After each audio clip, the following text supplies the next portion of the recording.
Okie dokie. Women's Alzheimer's Movement. The Women's Alzheimer's Movement has started a live video. J.G. Blanco 69, you get the first wave because you're the first person here. Sandy Gleistine, you're the third or fourth here. Story Media joined. We're up to a few. Shelley, Ann Smith, you joined. Call Me Lies. Green Makuts joined. I'm sorry if I'm messing up these names. Olga, she joined. Angie joined. Samara, she joined. Call Me Lies. Gwen Fan joined. Anyway, I want to thank all of you who have joined the Women's Alzheimer's Movement platform, who have joined WHAM Live. These are conversations about women's health, brain health, Alzheimer's prevention. They are about inspiring you, about educating you, informing you, and we hope getting you interested in the work of the Women's Alzheimer's Movement. And what is that? The Women's Alzheimer's Movement was born to try to figure out why 2/3 of all the brains that are diagnosed with Alzheimer's belong to women. Nobody knows why that is. So the Women's Alzheimer's Movement said, we're going to try to figure that out. So we fund research into gender-based research. We educate women and families. We educate doctors, researchers, governors, mayors, you name it. We are out there on the front lines of humanity, as I say, trying to educate, instigate, and build a community of people who care about their brain health, who are interested in Alzheimer's and Alzheimer's prevention, and are also interested in women's health. So I came into the field of Alzheimer's as a child of Alzheimer's. My father was diagnosed with Alzheimer's, and that's why I'm super excited that Liz Hernandez is joining us today, because her mom had Alzheimer's, so she also knows what it's like to be the child of someone with Alzheimer's. She knows what it's like to be a caregiver. She started something called Wordiful, if you want to follow her. She's a great young woman. She was a caregiver. She's turned into an advocate and an activist herself. And she is joining us to talk about, go live with Liz Hernandez. Whoa, Liz Hernandez. I haven't seen Liz in a while. Is she there? Hi, Liz. Hi, Maria. How are we? How are we holding up? How are we doing? Let's check in with you first. I will say I am so grateful to have a small animal in my home. I have my little French bulldog, and I will say he has been my saving grace. He is my, I live alone, so he's my companion. He is my accountability partner, and I'm just grateful to have him.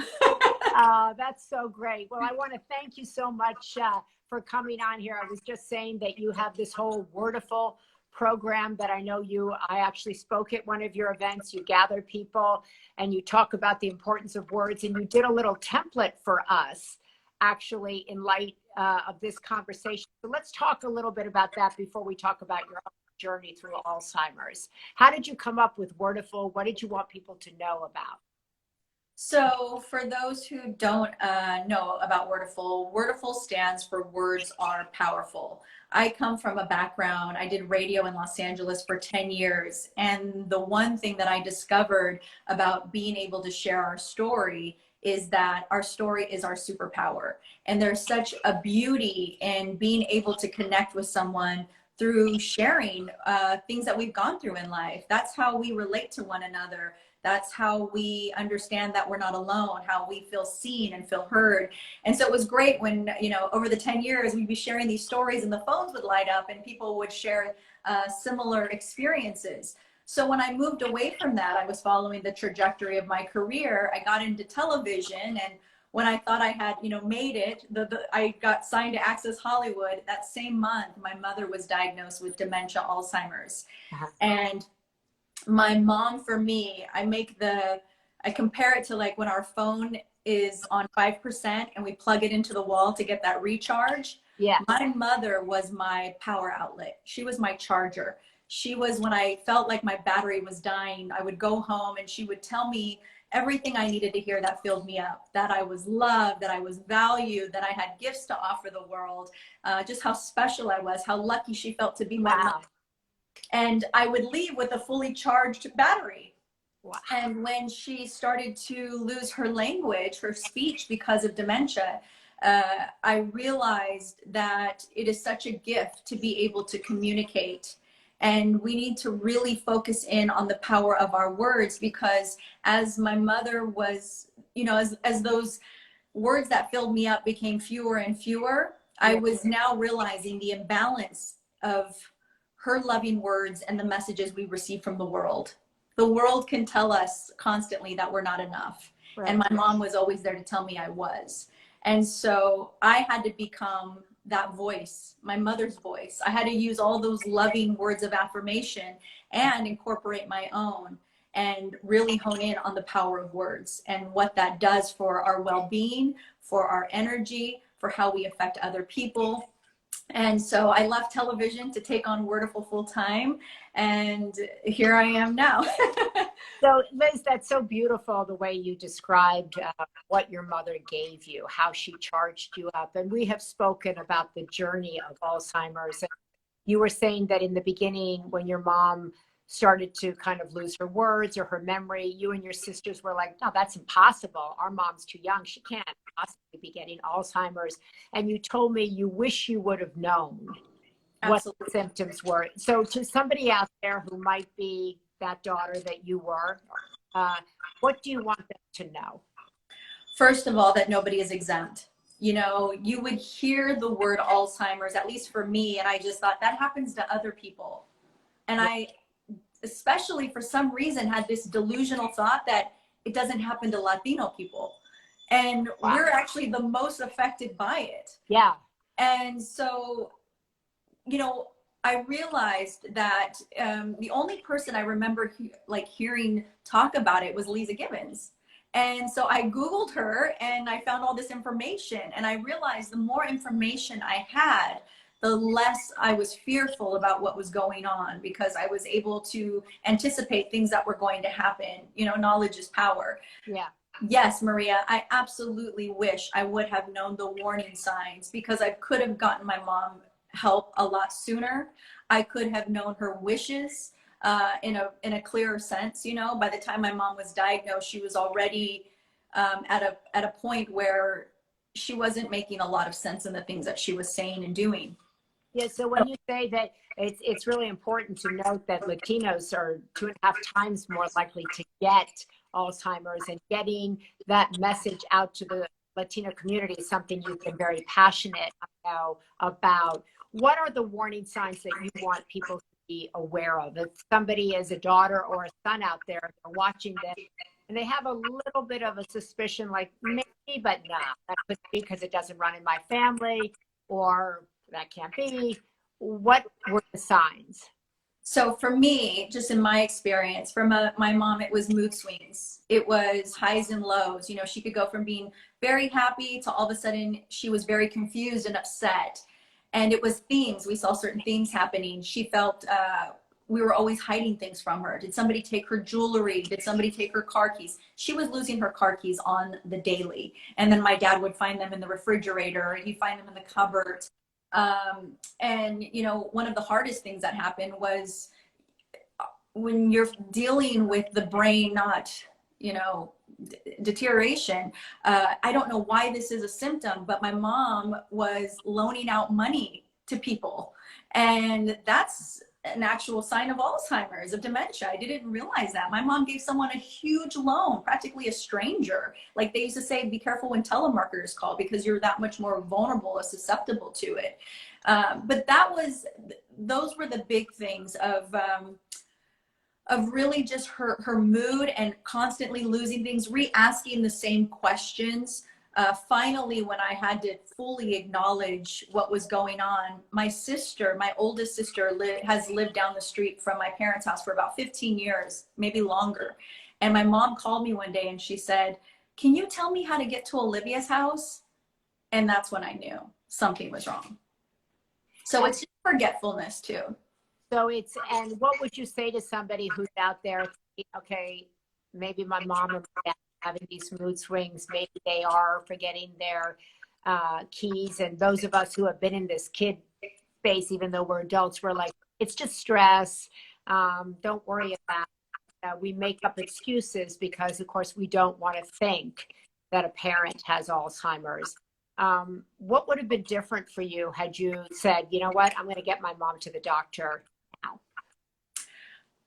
It would have given us and her an opportunity, more her than anything, to have a voice in how she wanted things to transpire, you know, what she wanted for her care, how she was going to feel safe, how she was going to feel loved, what was the best way for us to handle a situation like that collectively as a family.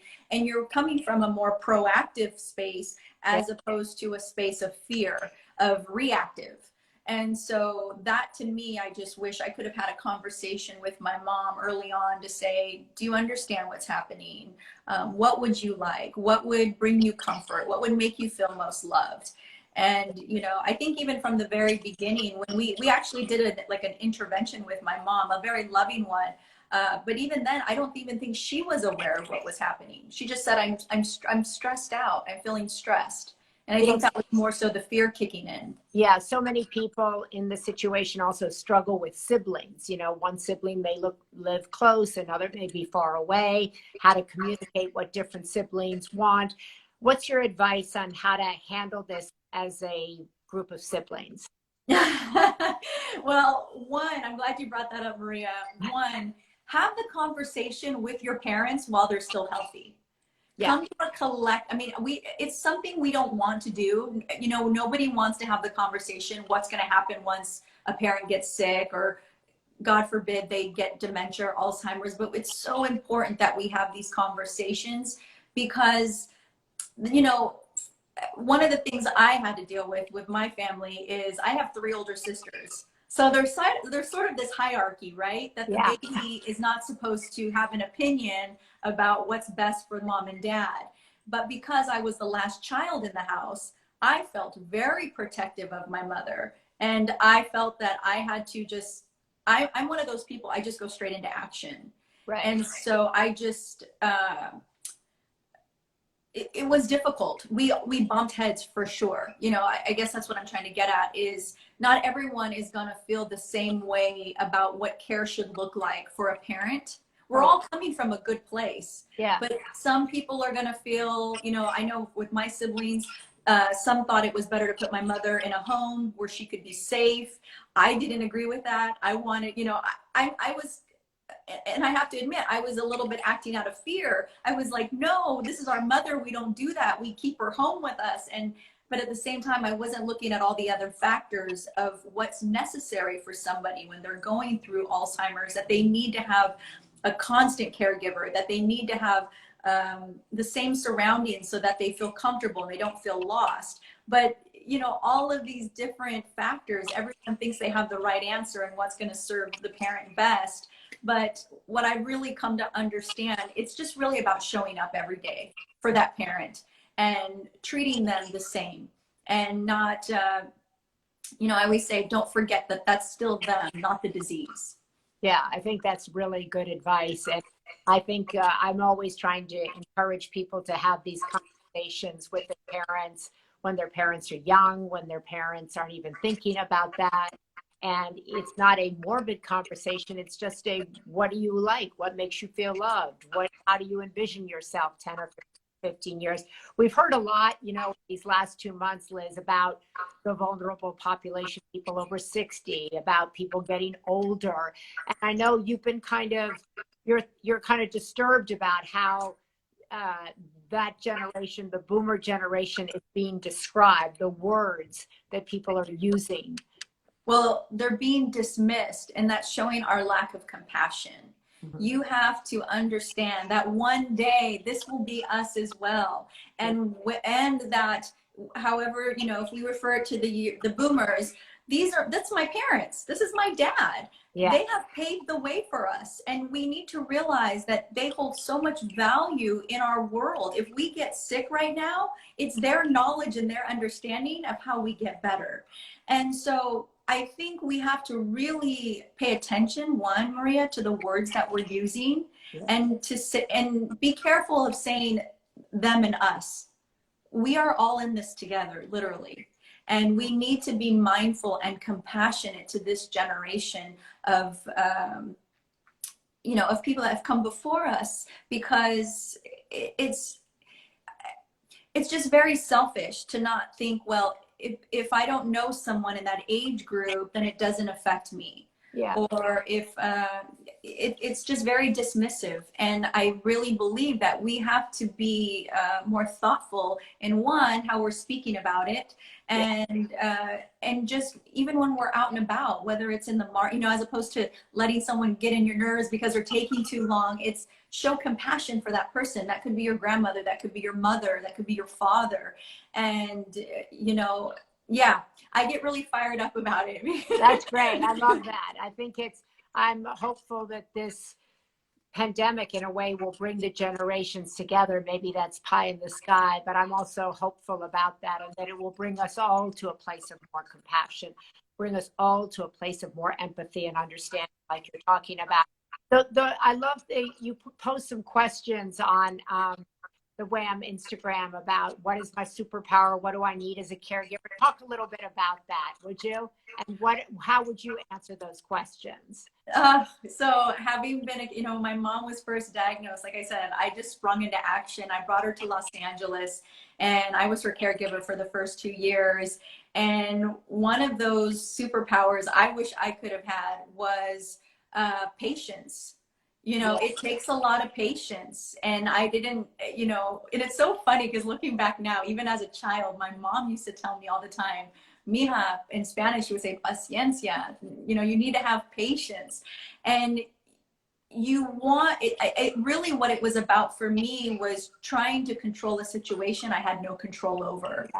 I would notice that I would go into her room and I would straighten the pillows and I would straighten the picture frames and I would have the perfect flowers next to her bed and I would organize her sock drawer. And the reason why was because Maria, that was the only thing I could control.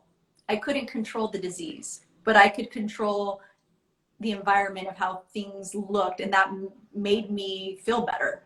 Yeah. And it was really interesting to understand that after a while, like, oh, here's what that outlet is for me.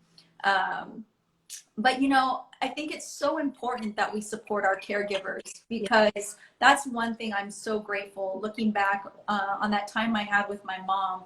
It is a thankless job, but when someone has raised you and loved you and made you into for me, the woman I am today, I look back at those times, and I used to have to get into the shower with my mom, and those are some of my favorite memories of brushing her hair, of I'd put socks on her, she'd take them off. I'd put socks back on her, she'd take them off. Or, finding 100 spoons in her drawer. Like, at the time it feels so scary, but those are some of the sweetest memories that I have now. So I think, if you are caregiving for a parent or a loved one, you have to almost find humor and empathy and compassion in those moments, because those will become some of your most cherished. And what's the biggest misconception about care? What was the biggest surprise to you about it? The biggest surprise, there was just so many things about it. It's exhausting, but it's so rewarding. It's hard to think back like what I was surprised by, because I was constantly running on adrenaline every day. Yeah. If anything, it taught me that if you are caring for a parent, make sure you show up as the child as well. Because I was so busy trying to be the caregiver that I sometimes forgot to be the daughter. I sometimes forgot to just have the conversations and say, Mom, how are you feeling today? Like, what do you need? As opposed to, Mom, don't touch this. Mom, be careful with that. Mom, you're just trying to be the protective parent. Yeah. And sometimes you just want to sit down and read a book with them, It's loving them. So I think that's something I really learned. And one of the most beautiful things I was shown as a caregiver was everyone that showed up for me. So I would have friends that would come by and say, go home and shower. So, I'll take your mom to yogurt, or I'll take your mom to dinner, or even when I had to go on vacation, every single one of my friends had an assigned day that they would go and spend with my mom. That meant Wow. the world to me. Yeah. Wow. That's incredible. One of the things I remember, I used to struggle when my dad was diagnosed. I wanted him to be the guy that he was, not the guy that he was at that moment. I think making peace with my kids taught me that. They were like, he's not who he was, just accept who he is right now. And who he is right now is great. He can do this, he can play puzzles, he can go on a walk. And I think once I let go of who I wanted to be and just accepted who he was, that was a big kind of breakthrough. And I think sometimes kids or, you know, other people who step into the person's life at that moment can help you cross over that bridge for your parent, for example. I found for myself anyway. Liz, what, you know, there's so much kind of misinformation out there, particularly in the Latina community. How can you get this message out that the Latina community is very vulnerable to this disease, whether you've had it in your family or not? You should be caring about your brain health. What more can be done to spread the message, in your opinion? I mean, I try firsthand just to constantly be an advocate and a voice, but we need to also be having these conversations with our families, with our girlfriends, with our parents. That's why I say it's never too early to sit down with your mom and dad and say, there's going to come a time when you're going to get a little older. Do we have money set aside? Do we have what's needed? Because the problem is that there's so many factors in the Latino community, whether it's income level, whether it's language barriers, whether it's insurance, whether it's transportation. And we need to start looking at those things right now. And I think once, Maria, those conversations start happening, once we're not afraid to have them even in our age group with other girlfriends, with our brothers and sisters, it can start to open us up. Because a lot of times what happens in the Latin community, we're even afraid to go to the doctor. We're afraid, you know, we just want to keep grandpa at home or keep mom at home, and we'll take care of her and we'll fix up some Mexican remedy and hopefully that'll solve the problem. And that's the problem, is inside our households. At least one of the barriers I saw, and you were actually the person that helped me get over this barrier. My mother was such a private, proud Latina woman. So I felt a sense of betrayal talking about her disease. It felt like I'm going to shame my mom by telling everybody she has dementia. What? Like, we don't talk about that. This stays in our house. No, we have to talk about it. And you had told me I need to use my voice to turn my pain into my message. You know, your message is your message. And it can be messy behind the scenes, but it also, if I can eliminate one daughter from feeling this type of pain because she knows the warning signs, or she's having these conversations with her parents, then why not? We can't be afraid. How are you different today, having gone through this Alzheimer's journey? How do you approach your health differently? How do you approach your life differently? How do you approach aging differently? I mean, how can you not change? You know, it's definitely, I did so much research while my mom was, when my mom was diagnosed, that I had to start looking at my diet. What's affecting my brain? What am I eating that isn't good for me? Like, I don't eat after a certain hour because I know that the brain at night needs to clean itself out. And, you know, we're supposed to not eat, I think it's like 3 or 4 hours before bed, because that gives the brain time to detox. It's avoiding certain sugars that aren't good for me. You know, that's one of the things that's highly linked to Alzheimer's and the Latino community is our diets. Yeah. You know, we sometimes think we're doing the right thing and we're not. You know, I look back at so many, I like dissected everything my mom did, all of her behaviors, all of her eating habits, you know, and it's just made me very aware of what can I take from her that was healthy and what can I not. I've incorporated meditation into my life, of regular exercise into my life, of, again, just being equipped too with knowledge, right? Because the more we are, the more information we have about anything, the less fearful we are, because we're equipped with the understanding of, okay, this is what I can expect, or this is what's to come next, as opposed to just standing in the dark and hoping that, you know, the answer just lands in your lap. Yeah, I think not obviously knowledge, getting informed is empowering. It takes you from that I'm helpless to, as you say, jumping into action. At least makes you feel like you are productive, makes you feel like you're using your voice, makes you feel like you're being helpful to the person with Alzheimer's, as opposed to letting the fear consume you, which is, I also say, understandable, because Alzheimer's is a scary disease. But the goal of the Women's Alzheimer's Movement certainly to empower people, to educate them about what we know about prevention, to get the message out, to make sure that everybody's a communicator of that message. What is the one thing, what are the words you want people to take away from this journey, from this conversation today? You're the word woman. Besides awareness, Yeah. Is connection and communication. We need to start having these conversations. We can't be afraid to talk about Alzheimer's and dementia, and to not give it a negative connotation, because words do matter. And we need to be loving in how we're having these conversations, because it can happen to any one of us. And just because we get a diagnosis doesn't mean that life is over. You know, I spent 6, 7 beautiful more years with my mother, her having the disease, and I didn't see it as woe is us. I saw it as the long goodbye.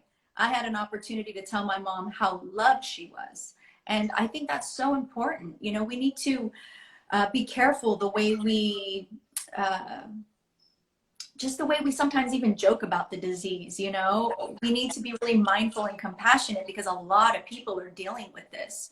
Yeah. But at the same time, yes, I hope communicate is the word. I hope, you know, ironically, it's because dementia and Alzheimer's, usually you lose your ability to communicate. So we need to be the voices. I love that. And to get prepared, to learn all we can about prevention. The people always say to me, aren't you kind of down about that space? It feels so hopeless. And I said, I think it's hopeful, because every year we learn a little bit more about prevention.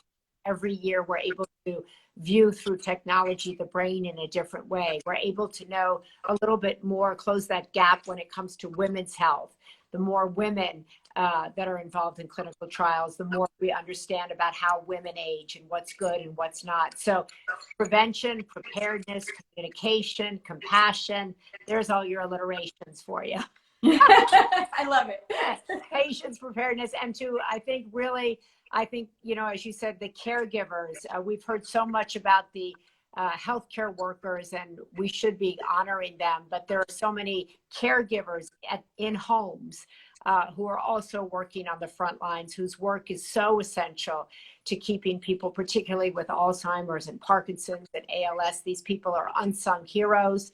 We don't often see them, but they are working round the clock, taking care of the generation that paved the way for all of us. And as you said, it's an honor to age, right? We're lucky if we get older, and the goal is to get older and being as healthy as we possibly can.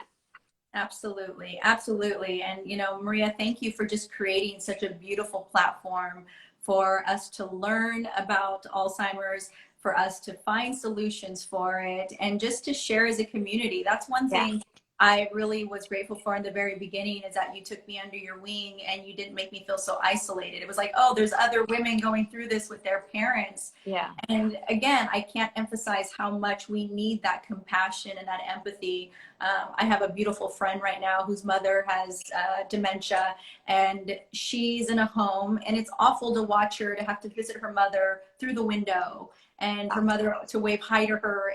You know, that's their connection. They get to see each other, but they don't get to embrace each other. And again, we just imagine being that person on either side of the window. We have to have compassion and love for each other. I love that. We're all on either sides of the window. Liz Hernandez, thank you. You can follow Liz on Instagram. You can check out Wonderful.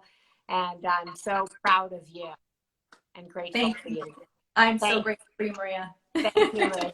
Good. I'm glad you got that dog with you. Good. Me too. How How are you holding up? You asked me, I didn't even ask you. Oh, I'm good. I have Christopher's dog is here living with me. Catherine's dog is here living with me. Patrick is here living with me. His girlfriend is living with me because they all think of me as vulnerable. I keep trying to remind them that 2 months ago I was in New York on the Today Show. I'm okay. I think that's another thing, really that I want to exemplify is aging well, aging with strength, aging with purpose, aging to have a purpose that's larger than myself. And so I always say, I think sometimes outrun my kids, but I want to have conversations and I want them to see me age well and age empowered. Thank you for constantly raising the bar. Thank you, Liz. God bless you. Thank you. Bye-bye. So that is Liz Hernandez, who is such a wonderful young woman. You can follow her, obviously, here on Instagram. I hope you will continue follow WHAM here on Instagram. We have a great new newsletter. It's called The WHAM Weekly. You can go to the Women's Alzheimer's Movement and sign up for the WHAM Weekly. You go like that, sign up for the WHAM Weekly. Every Thursday, WHAM Live is coming to you with people like Liz Hernandez, Lisa Mosconi, the doctor who wrote the XX Brain, will be joining us. Last week, we talked to Dan Buettner about the Blue Zones. The week before, we talked to Mark Hyman. We talked to Drew Ramsey. So we're trying to bring you people who are on the cutting edge of research, people who are on the cutting edge of lifestyle research, people who are in the prevention space. Our goal is to build a community here that is alive, that is empowered, that is connected, and that really serves each other. And if you have someone struggling with Alzheimer's, come to this community. You will find a community here. And if you sign up for the weekly, you will find out what's new, what's cutting edge. You'll get articles that you might want to be aware of. And most important, you won't be alone. So that's the goal of this platform. It has a mission. It's to wipe out Alzheimer's. It's to close the research gap when it comes to women, which will in turn close the knowledge gap. So thank you so much for joining us today. David Perlmutter will be joining us also in June, and just about anybody and everybody's going to join us. And if you have ideas who you want to see here, tell us. Give us suggestions in the comments. Tell us who you want to hear from. Tell us what you want to see in the WHAM Weekly. We share brain healthy recipes. We have doctors who answers your questions. You can put in questions. So we're like doing all kinds of things. So, and we're a great group of people and we have fun. I mean, come on, join us. All right. Thanks so much. WHAM right here every Thursday, the WHAM Weekly, Women's Alzheimer's Movement. Take care.